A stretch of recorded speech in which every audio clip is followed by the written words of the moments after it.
Well, the journey's over, isn't it? You know, it's been a couple 17, 18 years, but we're finally here. You know, it's truly a blessing. You know, I want to thank everyone for coming out today. You know, for some reason, I don't know how everyone gets my phone number, you know. I'm pretty sure they call down to the athletic department and get it, or they try to call my friends, but it's a great day for myself and my family, you know. It's been a long journey through the ups and the downs, the goods and the bad.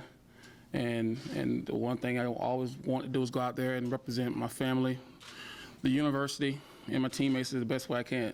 And I think I've done that so far, and I'm going to keep trying.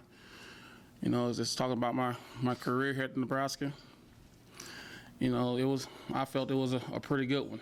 You know, there's some things that I did on the football field that I'm proud of, and there's some things that I wish I could have done better. And one of those was winning a third championship, but two is still good. You know, I play a lot of great guys. You know, when you talk about the success I had, I can't say I did it myself with my offensive lineman. You know, the pipeline. I got a phone call or a text from Aaron Graham told me to make sure that I mentioned the pipeline, the offensive lineman. So of course those guys are the first ones because they kept my jersey clean most of the time. You know, the running backs that I had here, them guys taking a lot of pressure off of me in the run game and also in protecting me when I had to throw the ball. Receivers did a great job for me.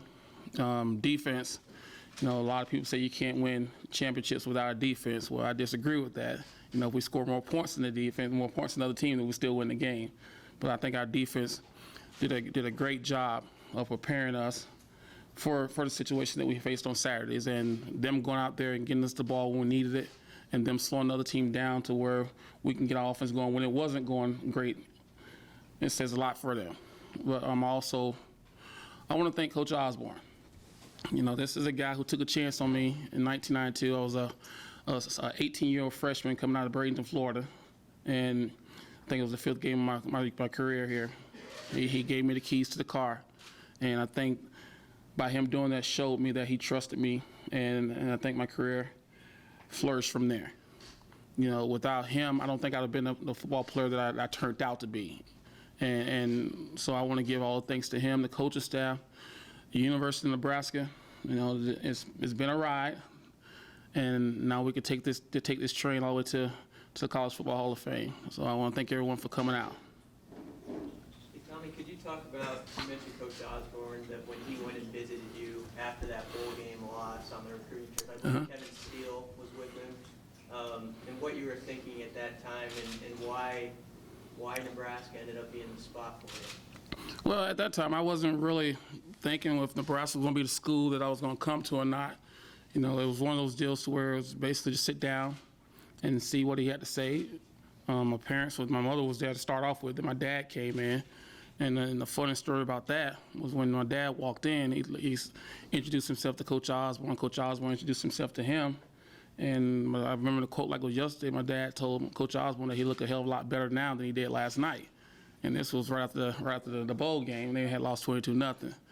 And I think right there kind of opened my eyes up to really consider Nebraska, because my dad never really talked to any college coach that came in the house. And for him to even just say those few words to Coach Osborne meant a lot. And then after he went in and changed his clothes and took a shower and changed his clothes, he actually came back out and sat there and listened to Coach Osborne give his spiel about why I should come to Nebraska. So I think that gave a little boost to me deciding to come here. Tommie, what did Coach Osborne say to you when you found out just in the last day or two? Well, I haven't talked with him. It's one of those deals where the phone's been ringing off the hook, and you know, last night I tried to spend most of my time with my kids, with the family, because it's more important to them, me go out and throw baseballs and let him try to catch and hit the ball, than me worried about what I got in the College Football Hall of Fame. But I'm pretty sure that he's somewhere around here, and I'll make sure I give him a phone call before the end of the day. What was the wait like for you? Did it bother you that he had, a lot of people around here, and national people thought you should have got in a year or two ago. What was your thought process? It doesn't bother me. You know, I'm the type of person, whatever happens, happens. You know, I only control things I can control. And I've always said that when you leave things up to a person to vote on, there's always subjective opinions out there. And, you know, I was patient. You know, patience gets you where you need to be. And this time I stayed patient. I think the fans and the media across the country that did all my politicking for me. So I just sat back and just let everyone else do the talking. I knew my time was going to come. I just didn't know when it was going to come. But if I just sit back and relax and still live life and not worry about whether I was going to get in or not, it worked for me.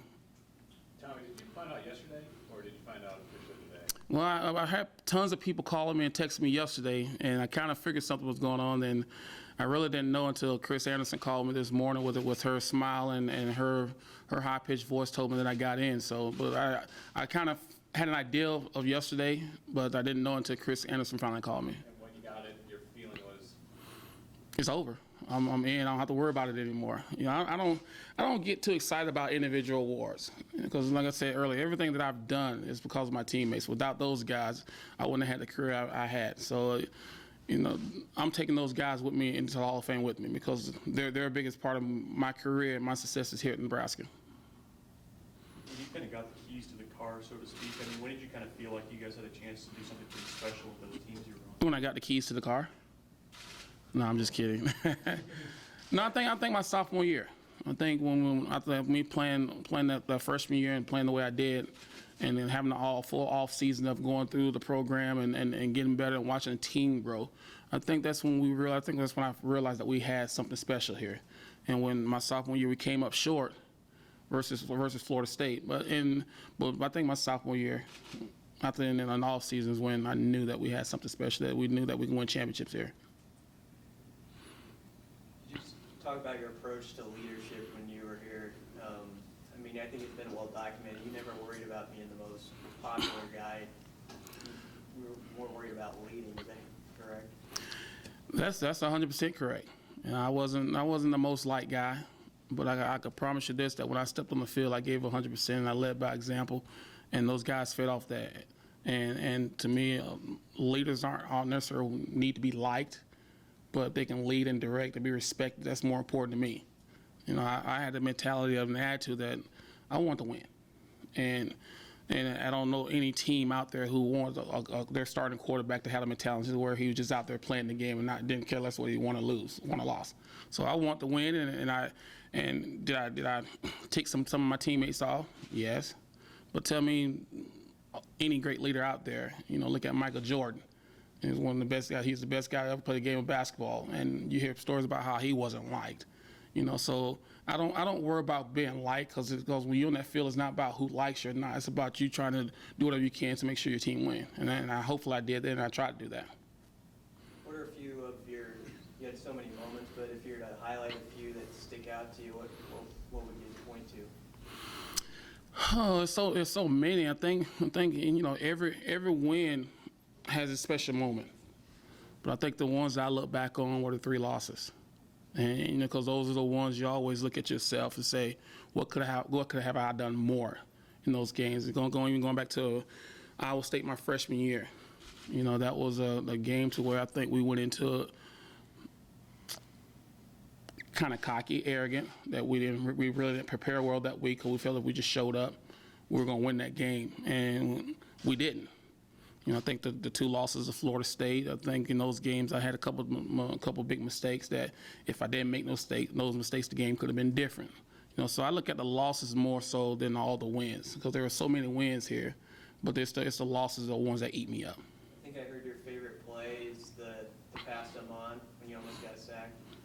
Yeah, that is my favorite play, and people always talk about the run, but for me that wasn't the Colorado game, my senior year when I was about to be sacked and from the blind side was able to stay up or to get the ball to him on I think it was a 3rd down play to keep the drive going. And we actually went down and scored in that drive. And that just showed, I think that play right there showed what my game was all about, that one guy's just not going to bring me down. And you better come with everything you have to get me down because my job is to make sure this play is a success, and it was. Tommie, have you seen your fellow inductees for this year's class? I haven't seen them. I heard of a couple guys, but I haven't seen the list. And I think everybody who was inducted in this year is worthy of the honor. Even the guys there's some guys who didn't get in, should have got in, but they take so many players this year and coaches, and I'm just happy that I'm one of the guys that they took.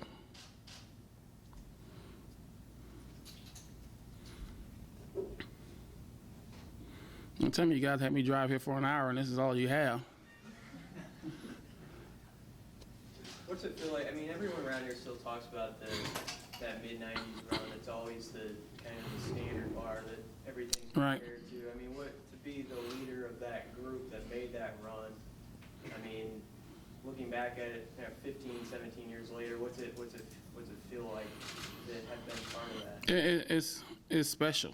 I mean, the feelings there is that you can't put into words knowing that you're a part of something that it was the benchmark for college football, and there's still people comparing teams today to those teams in the mid-'90s.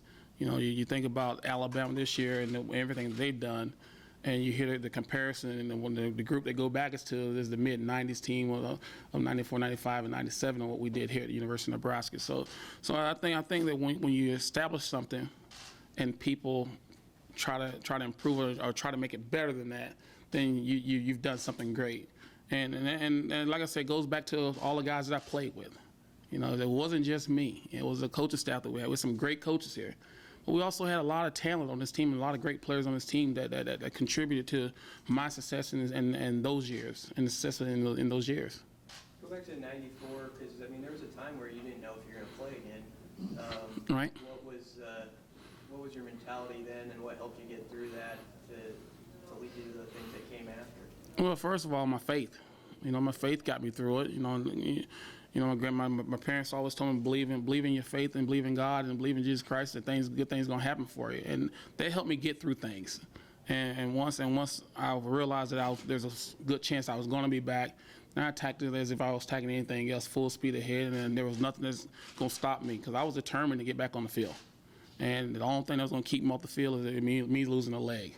And I told Dr. Ginghart, I told Coach Osborne that football is what I want to do, and I'm gonna be back on the field. And you know, I was fortunate enough to get back on the field.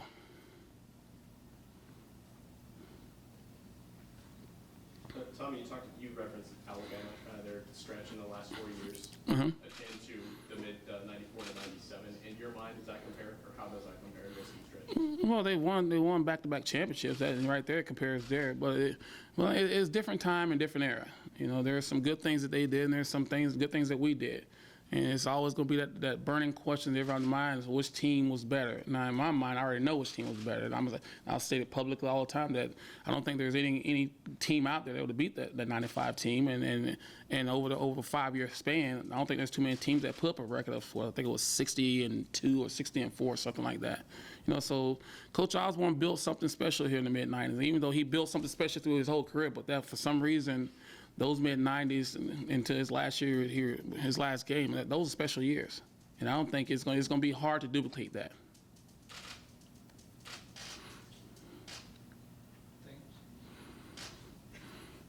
Tommy, what do you think about where the program is right now, and are you hopeful? Well, this is not about what I think what the program is. It's about me getting into the Hall of Fame, and there'll be another day, another time for me to answer that question. But right now, I just want to focus on me getting into the Hall of Fame, and there, like I said, there'll be another important times where I'll answer that question. But today is not about that.